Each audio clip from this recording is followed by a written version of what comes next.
Kryetari i Komunës së Prizrenit, Shaqir Totaj, për televizionin Pesa, derisa ka folur për projektet e Komunës së Prizrenit.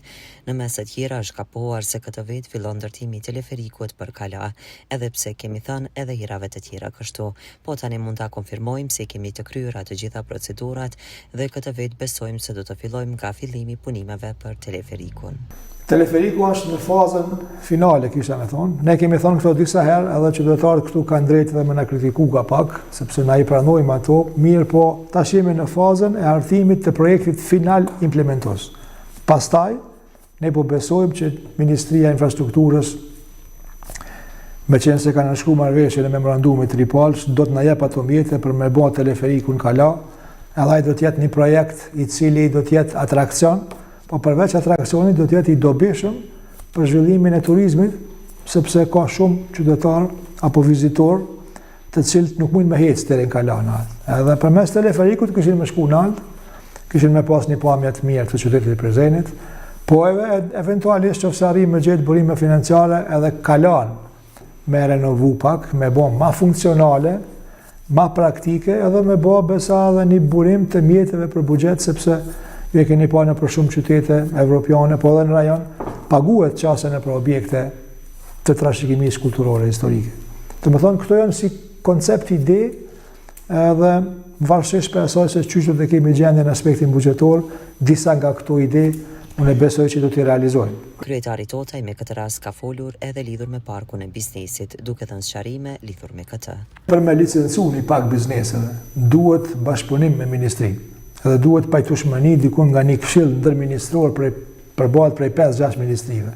Është një procedurë birokratike jashtëzakonshme. Edhe unë jam shumë i sigurt që na po ta kishim filluar procedurë, kishim hasë në pengesa. Sikur që kemi hasë pengesa në 2-3 raste, 3-4 raste tjera. Po do më ju përkujtu juve edhe shikuesve të TVB-s, para 2 vite kemi pas 2 investitor potencial që kanë aplikuar në ministri për me marrë statusin e investitorit strategjik. Njëri ka pas me ndërtu një qendër turistike në Prevall, kurse tjetri ka qenë një investim në Drinën e Bardhë për një hidrocentral me kapacitet mesatar. Vlera investimeve ka qenë 10 miliona. Është anuluar projekt nga Këshilli Ndërministror. Me arsyetimin se nuk e kemi në strategji. Në të njëjtën hipotezë janë anuluar edhe 3 kërkesa tjera për marrjen e statusit investitor strategjik për qytete tjera. Një ka qenë për Vushtri, një ka qenë për Drenas, me arsyetimin se nuk i kemi në strategji. 3-4 vjet mas aplikimit është anulu. Domethënë kemi një qasje katastrofale nga ana e qeverisë, ku biznesin privat nuk e lejon me u zhvillu, nuk e lejon me depërtu, edhe kjo është një problem serioz.